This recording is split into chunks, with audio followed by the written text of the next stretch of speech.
Well, hi guys. It's the day after Christmas, and this video is going to be called Am I Too Old to Begin My Illustration Career? And I hope that you had a really good Christmas. We had a really good time with our family, and it's kind of a relief when this whole thing kind of winds down, isn't it? I know we still have to go through New Year's. But I got a couple of toys. I like to decorate back here with like vintage toys. So like this right here, if you haven't noticed, that is the Rock'em Sock'em robots. And there's a bunch of other ones, but they're kind of hidden right now. Anyway, this is a set of blocks. Everything is backwards. I can't do it. I'm not good at go that way, but go, there we go. That's a set of blocks that I played with when I was a kid. That was a whole lot of setup for a whole lot of nothing. So what's new? I've been doing critiques over at our svslearn.com site on our forums. So if you haven't checked out our forums, you should go check those out over there. I try to do a critique a day. That's going to be part of my New Year's resolution too. Sometimes I get out of the habit, but I really want to do that. I love helping people with their art because it really helps me with mine. And I remember how desperate I was to get help. So it makes me feel good to help other people.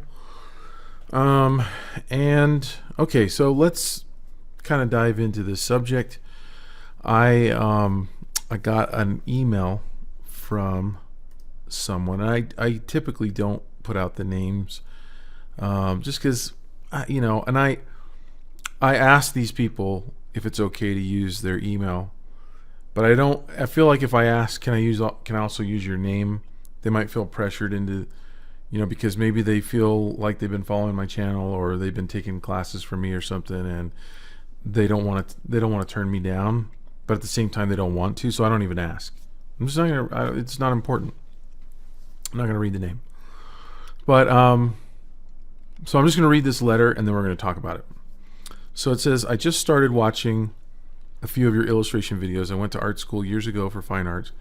At the time in art school back in the 90s, I began as a graphic design major and hated it.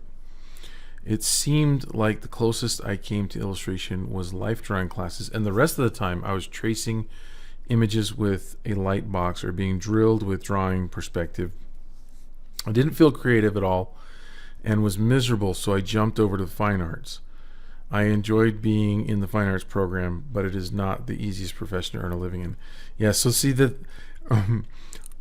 we could talk just about that first paragraph. It says like, when you're younger and you're being constrained by rules, you think, oh, well, they don't have any rules over there in the freaking fine arts department. Don't get me wrong. I love fine arts. I love the freedom and the expression, but you've got to rein it in with some skill. And this person by now already knows that. But for you that are maybe listening that are younger and like, yeah, why can't we have no rules? Well, chaos. That's why. Chaos is not a really good environment to learn in.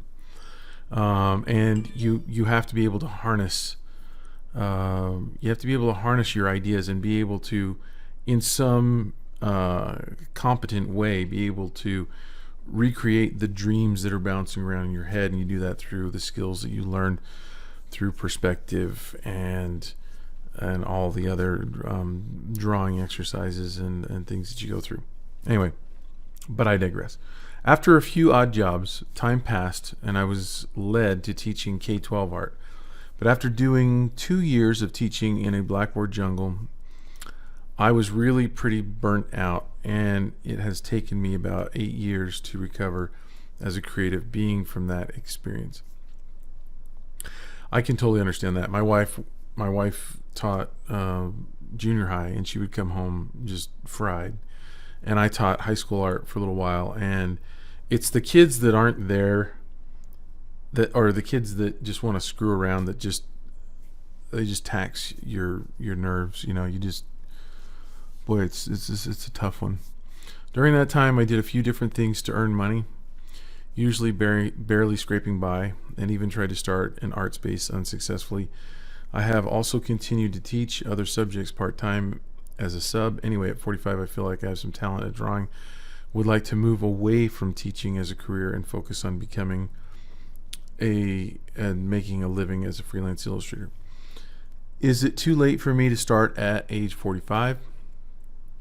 I have always been fond of comics, cartoons, and children's books, and I could see myself doing work that is reflective of sci-fi, steampunk, fantasy, elegant noir. As an older artist, I know I need to focus on drawing skills and developing a body of work, but is it possible to start earning as I'm building / rebuilding? I guess what I read into that is, can I start making money with it as I'm building up? Where should I look for immediate work? Also, as a freelance starting late in the game, what can I really realistically expect to earn starting out? Okay, so there's a lot to unpack. That's like the popular word. I'm using that so that you guys will think I'm cool. I'm not cool. So let's start with, is it too late? Can I start earning? Because those kind of are basically the same. Because it's like, is it too late for me to start earning? So I'll make that basically the same question. No, but maybe yes.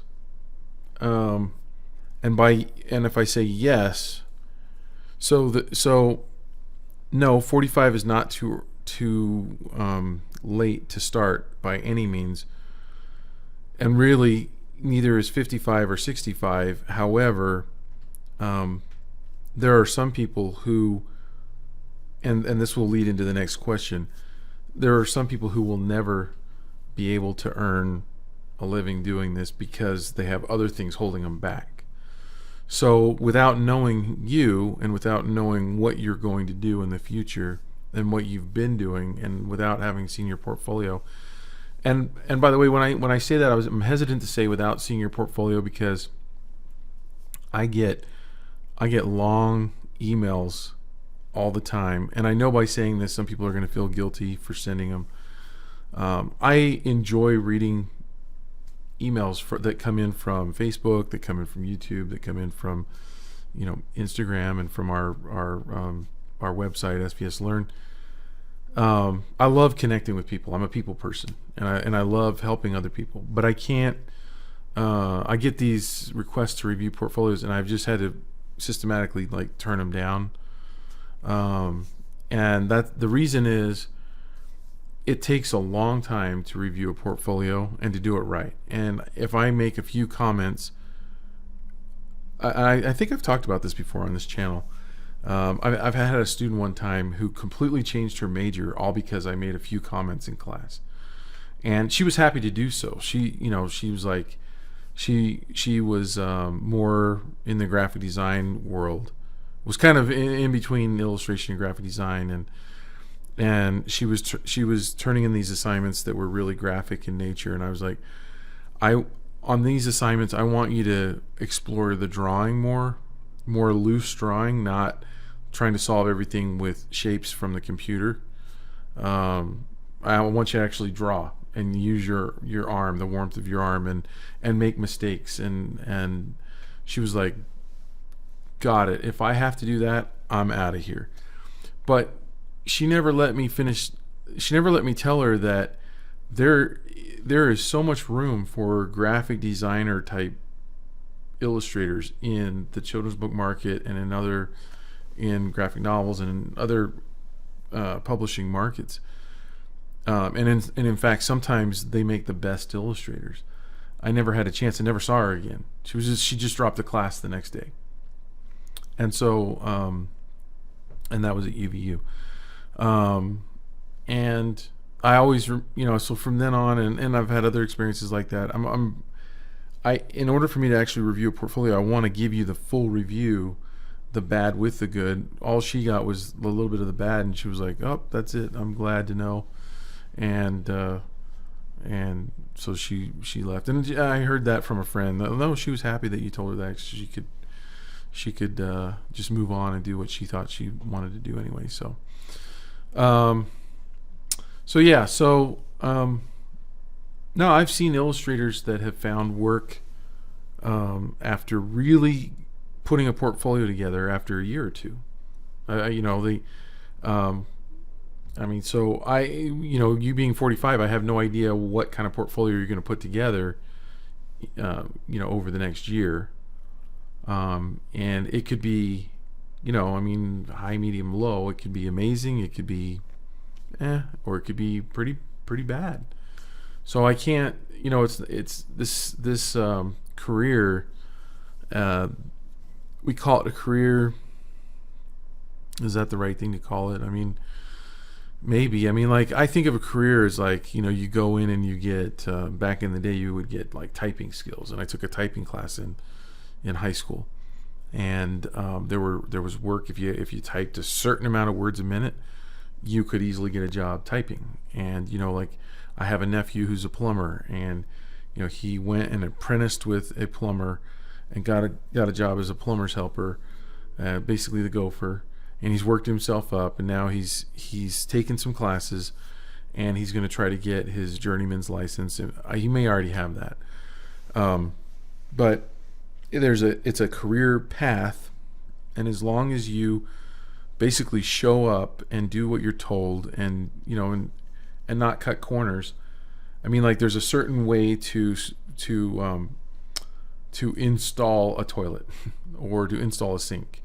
And there's certain materials that you use, and if you use them in the correct way, then you've done it right. Check. And if you don't, then you've done it wrong.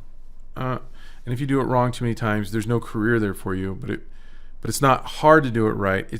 But it is work, so it's hard to like show up when it's 20 degrees outside here in Utah, and to get out the door and get onto the job site on time. That's where the hard part of that job comes through. Crawling around in spaces, which I did, by the way. I was a carpenter's helper, and we fixed. I like to ramble, and the reason I do is because you're drawing. And those of you who wanted to find out the answer to this question in 5 minutes are long gone, so I don't have to worry that you guys are not going to mind me telling stories, because you don't want to have to click on the next video anyway, right? So yeah, when I was in high school and after high school, I worked as a carpenter's helper, and I did the worst jobs. I got in an attic when it was 95 degrees outside in the summer. And if any of you have ever gone in an attic, it's not air conditioned. Well, this house didn't have any air conditioning on anyway, because it had been abandoned. And long story, we ended up working to fix it up so that they could sell it. And over the winter, because it was abandoned during the winter, they had turned the water off. The city had shut the water off, and so all the pipes broke in the attic. There were like 33 breaks, and we had to go up there and cut out the little split part of the break, because they froze during the winter, and put in the new pipe. And there was a right way to sweat that pipe and to solder it. And my boss taught me how to do it, and then shoved me up in the attic, and it was about 120, 130 degrees in the attic, and I would go up there for half an hour or so, and with a lot of water, and I would come down into the 95 degree house, and it would feel like I was stepping down into air conditioning. So I have worked before. And so I know what it's like to hate your job and to have to get up in the morning and go do that. I also dug footers for a foundation by hand, in 95 degree humidity and 95% humidity and 95 degrees. I've done roofing. That was horrible. That's why I'm doing this right now. I hated those other things. So I get where this letter's coming from. I get, like, I didn't want to teach high school. I got a little taste of it. I did it for a few years. It was more for fun. Because I was still freelancing as an illustrator during that time as well. And I was doing that part-time. I realized, like, no, I don't want to deal with the discipline. Some people love teaching that age, and they're really good with those kids. Some people are stuck there. Some people thought they were going to like it, and they hate it, and it shows. So I get where you're coming from, where you want to find something better, and there are better things out there. But what it really comes down to is you're going to find that there's no possible way I can answer these questions in a way that's probably super meaningful and satisfying, because I'm not going to tell you yes or no. Ultimately, the spoiler alert, right? It really depends on what you do, and so I want to move into the second part which is where should I look for work, and I want to basically say, like, this industry doesn't need you, and it doesn't need me. If I hate to say this, but if I was gone tomorrow, the publishing industry would be fine without me. It would be fine without any illustrator, really. There are plenty of us. There's an abundance of us, and there's a shortage of work, a shortage of jobs. So just keep in mind that if you are successful as an illustrator, you are taking work from someone else. Make no mistake, it's not really an expanding market that much. I mean, I'm sure that it is expanding to some extent, but there is no shortage, and there are plenty of people out there who want to do it. Now, the cool thing is there's a scale of people, and so the higher you rise, and I've talked about this before on this channel. The higher you get, in other words, the better your portfolio is, the more appropriate your portfolio is, the more innovative your portfolio is, and the higher your skill level is, then there are more opportunities that will come your way. There are better opportunities that will come your way. And I've told people to look up this guy before, Jim Madsen. He's an illustrator that and I was talking to another illustrator friend the other day about him, and it's Madsen. And we were both saying, of all the illustrators we personally know, like, I know of others that are in the same situation, but I used to play racquetball with this guy, so he's a friend. We went to the same school. He's the only guy I know who has to constantly turn down tons of work because he has so much good paying work coming to him, and he has made a lot of money. He has a very good lifestyle, and if you saw his house, you would understand that there is a lot of money that you can make if you're proficient, if you're highly skilled, if you have a style that is desirable. So I wrote down some things here. So let's talk about some of those. Let's break some of those down.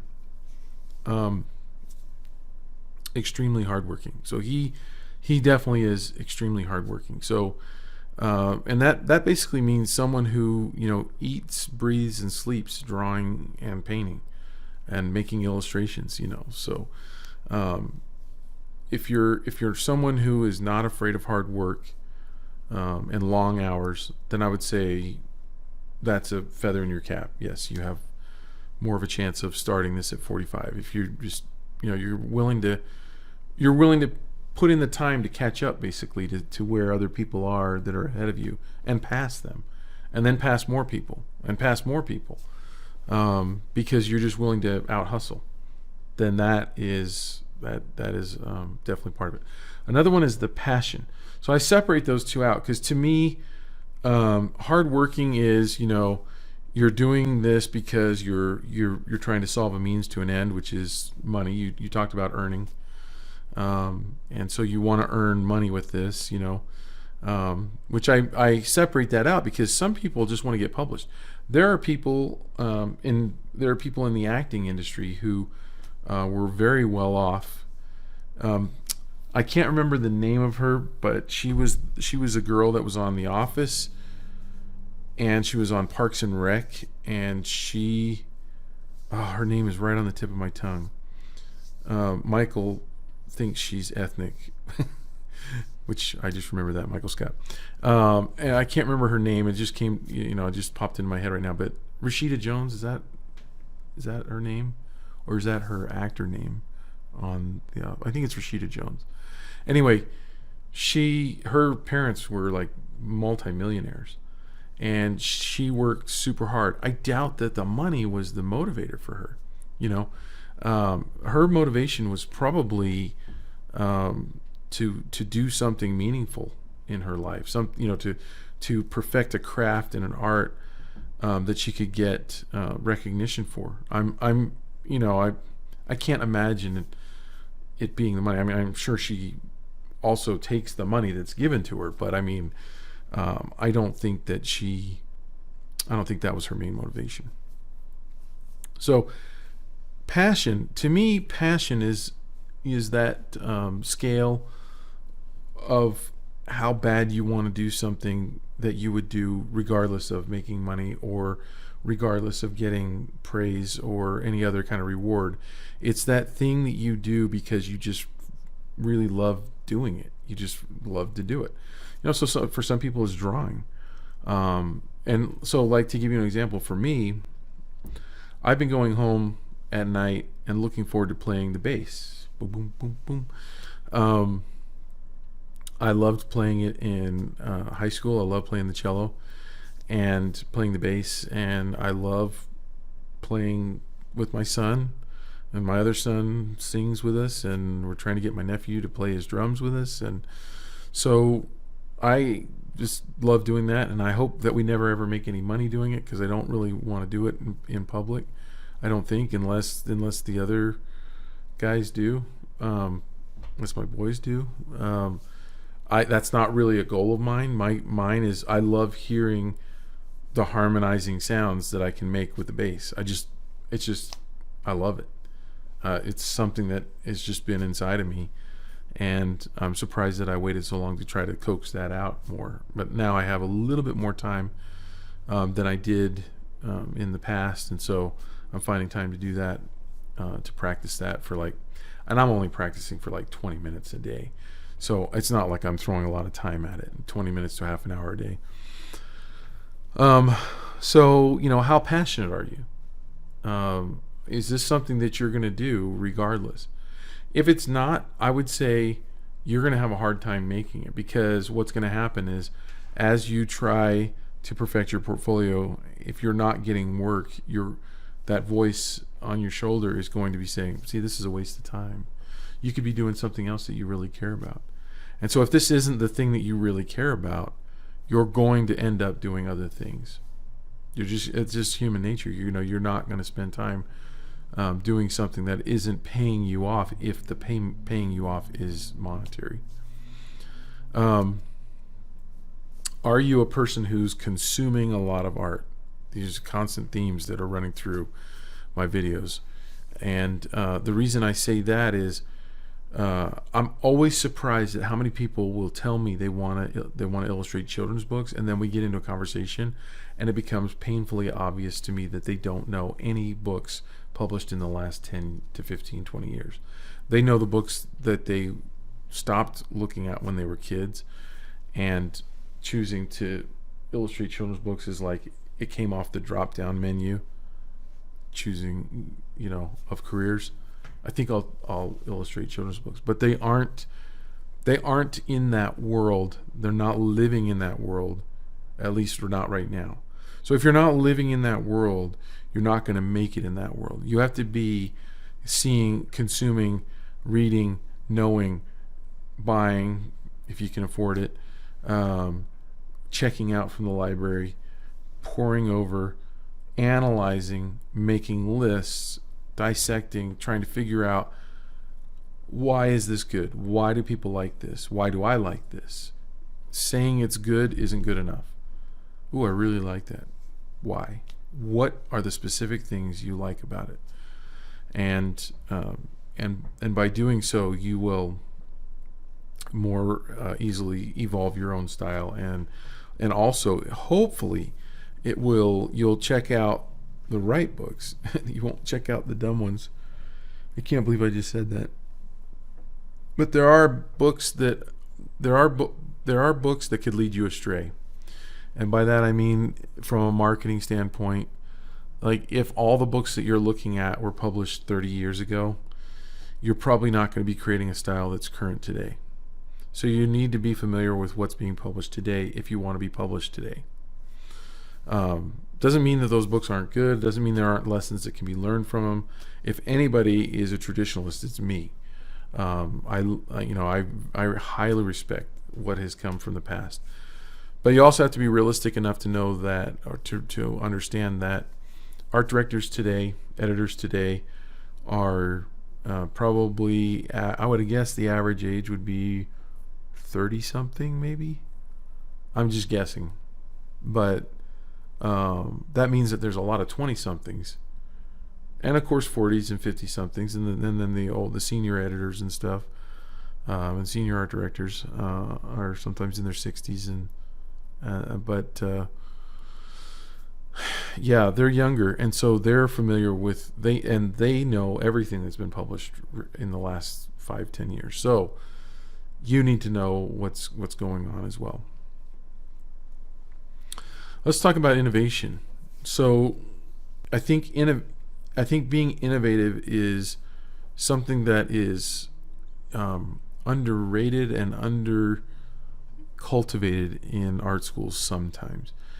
And I don't think that's the fault of the art school at all, because you couldn't tell an inventor, hey, by the end of the day, I want you to invent something that will change the world. The inventions don't happen that way. You can't invent a style overnight. It's something that has to be cultivated. It's something that has to be. There's probably a fair amount of luck involved. There has to be a fair amount of calculation. There has to be a fair amount of experimentation and failure and all that good stuff along the way. But make no mistake, if you want to be a successful illustrator, you do need to do your copy work where you're learning from what other people have done, and straight up copying their work for learning purposes, not for publishing, and not to take credit for. And then you need to start evolving away from that and identifying those things that you believe in. When an artist makes an artist statement, these are things, hopefully it's not just BS. Hopefully it's stuff that the artist actually believes in, and things that they've discovered over time. They've put together some odd combinations, and from that, a wellspring of understanding has come forth, and they're able to understand things, and maybe not even fully put into words, things that they understand visually that they can attempt to put into words and sound presumptuous. Now, some artists have things to say and some don't, but we're all pressured to. So sometimes we want to sound mysterious and sound like we know what we're talking about. But there are things that you will learn that you didn't learn from your teachers. Things that you could teach your teachers that you've learned. And that's one of the cool things about art. It's not something that's just handed down. It's not a skill that's just that you can just have one day. It's something that grows within you from the time you're a child to the time you die, hopefully, if you're constantly working, and if you're open to new ideas, if you're open to and trying to learn from others. Then it never has to stop, and you can surprise yourself, I'm sure, in your 60s, 70s, maybe even 80s and 90s. The things that you'll learn. But I want to talk a little bit about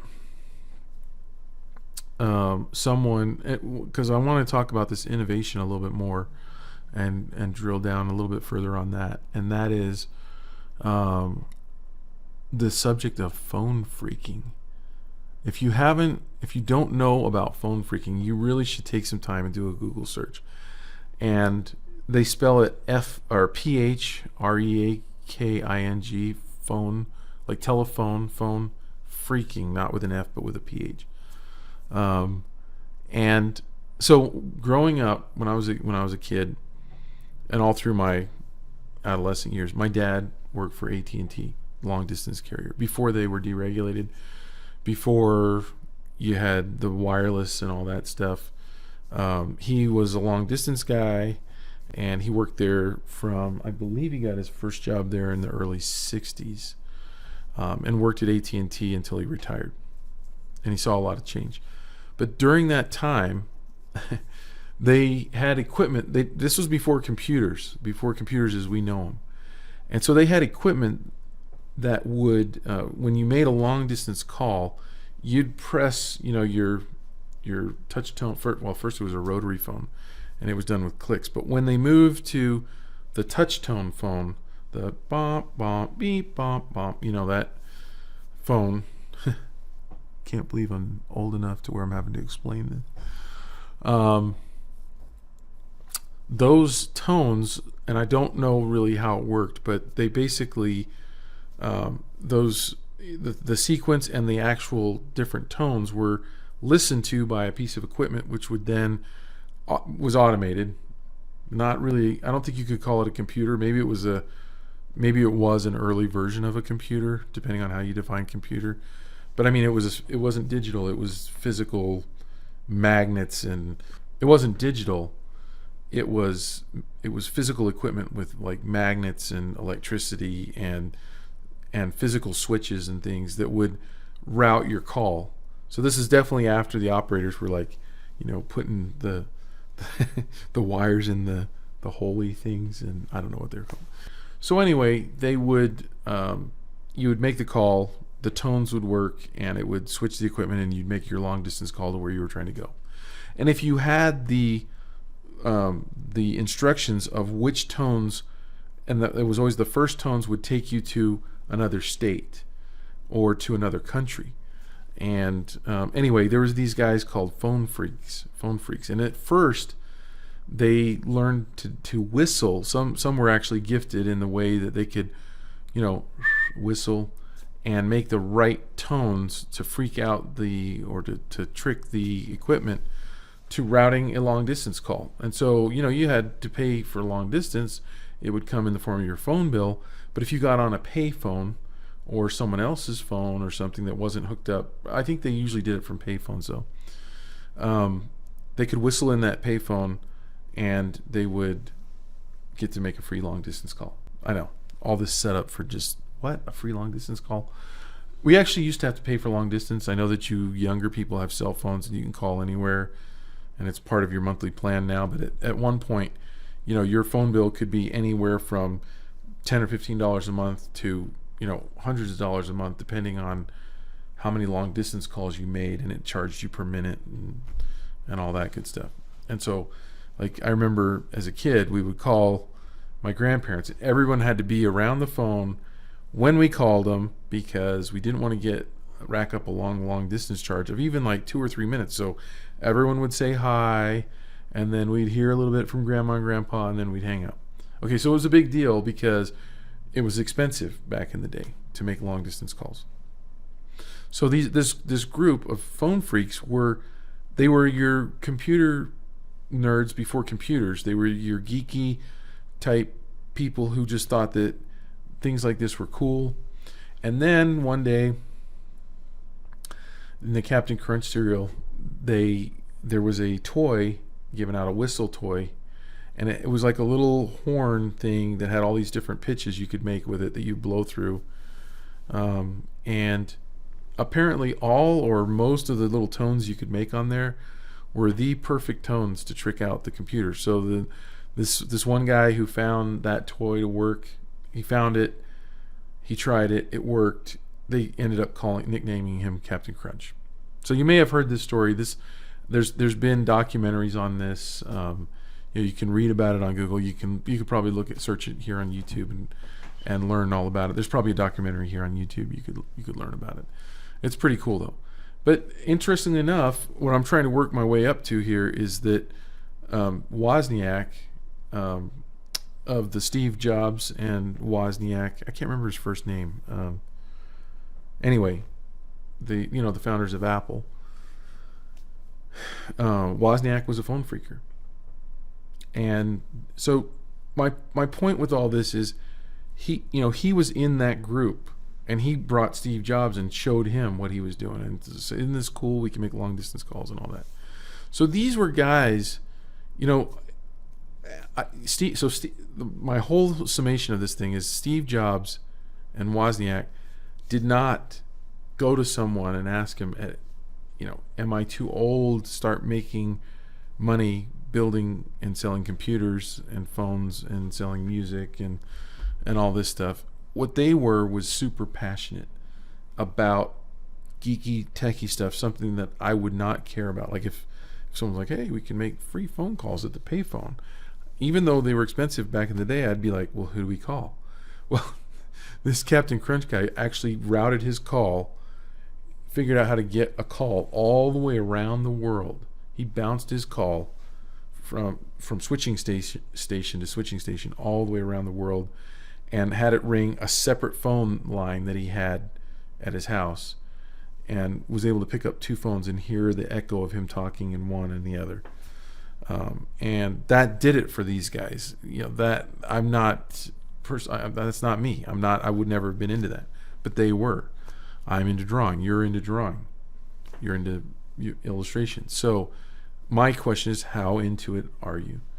Are you, are you willing to go as far as these guys did, where they were? I mean, if you know the story of Steve Jobs and Wozniak, building these computers out of their garage, and being told constantly and laughed at, like no one wants a computer in their home. That's what they told them. One of the big shots at IBM told them that, and they got told that a bunch of times. Like, why would anybody want a personal computer? I mean, can you imagine that? That happened in my lifetime. Someone said on this planet, why would anyone want a personal computer? I have no idea. I mean, isn't that crazy? From that idea, from someone who's that arrogant to think, and that high up in their company, and so people are going to tell you no. People are going to look at your work and go, nah, but they don't have your vision. They don't see where you're going. They don't know how far you're going to take this and how developed you're going to get. But only you do. Only you can answer that. And so, like I've told a lot of people, if hearing this is like, well, I basically don't know when it's going to happen, when I'm going to start getting work. I'm going to do all this work on my portfolio. I'm going to try to send it out there. I'm going to try to feed my social media accounts, and I'm going to do all this work, and then nothing might come of it. Then if that discourages you because you need money right now, that's totally understandable, because you have to have money is life. You have to have money to live. So my advice is always, try to figure out the money thing and doing the art on the side. That comes to the hard work, because that is tons of work to work a job and then come home and work on your portfolio. And I've been there. I've done that. I worked at the University of Maryland as a graphic designer, and would come home and work on my illustration work at night. And I had this dream and this belief, and it ended up working out. But if this turns you away, then maybe the answer is that you weren't committed enough to your art to just do it for the fun of it and to see where it takes you. If you like telling stories, then doing narrative art might be something that you can really sink your teeth into. Maybe if you like doing product art, maybe there's a market for the stuff that you're going to do more in the toy industry, in product industry and stuff like that. So I don't know. I just don't know what you're going to end up doing with it, how hard you're going to work, and all these other things. But hopefully this gives you something to think about, at least, because, it really is a lot like, in some ways, like the acting world. The people that come from all over the world to go to Hollywood to try to, and then a lot of them know they're going to end up bussing tables and waitressing and being servers and doing all that stuff. to try to make ends meet while they go to casting calls.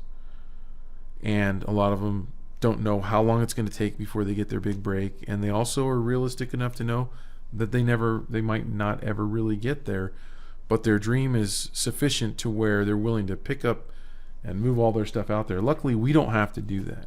We don't have to go that far. We don't have to live in a place that is super expensive like Hollywood, or the surrounding areas in LA. For me, I love the outdoors so much that I would hate to live there, because then I wouldn't be able to go and exercise out of doors every day, like I do here. But luckily we don't have to do that as artists. We don't have to move to a place like that. So I would say, a good movie that I recommend watching is the one with Will Smith, The Pursuit of Happiness. I mean, that movie and that story, it's based on a true story.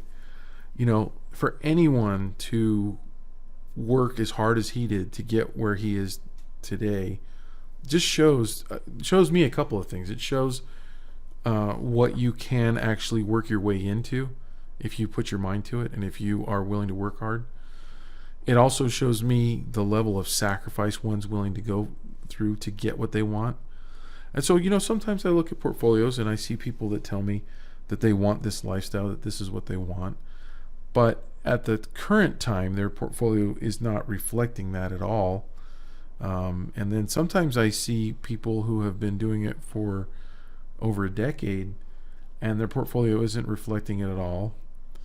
And all I can really conclude is that they don't really want it as much, because there are definite things that I've told some of them to do that they don't appear to be doing or trying to change. And I think that they would if they cared enough. I'm choosing my words carefully because I really don't want to offend anybody. I don't want to ever really try to assume what's in someone's heart or what is going on in someone's life, because I know that life happens. I know that sometimes there are really tough things going on that make it really hard to put the time in and the effort in. So I've known people in those situations before that just really don't have a lot of extra time to put towards something like this. So, and then I know people that have all the time in the world and they squander a ton of time, and that's another curse. Like someone like, I believe her name is Rashida Jones. Someone like that who doesn't have to work hard. Can you imagine the pressure of not having the wolves? I mean, like, that's what helped me so much, was like, man, if I don't make it at this, there's nothing else out there. So I hated all the trades. I did drywall, I did plumbing, I did concrete work, I did roofing, I did decks, I did light carpentry, and I hated all of it. And that was my biggest motivator, was like, if you don't work hard at this, your wife is going to finally get fed up of being poor and is going to say, look. And I was waiting for her to say, look, for a long time. And luckily, she never did. There were a few times we've talked where she was like, I was about to say, look. No, she didn't say it like that. But she was about to say something.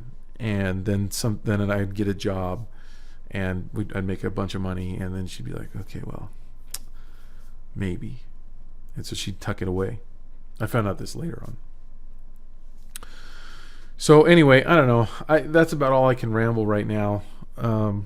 Thanks for watching, and I really hope that this helps. I love doing these talks because I know how I was when I was a student and how much I relied on the wisdom or the experience. Just someone to talk to me who's been through it before.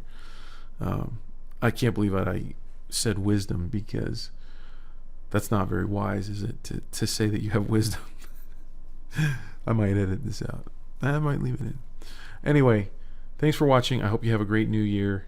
I'm back on the diet. Thanks for watching those of you who stuck through my previous video about my diet, which is kind of weird for this channel. I really appreciated the comments in there. I also appreciated the people who, were warning me that this is a bad diet to be on, and because I just feel like, that person, even though I might not agree with them, I feel like they care, and that's really cool. To the fact that you cared enough to leave a comment is pretty dang cool. So anyway, have a great new year, and I'll see you on the next video with another topic.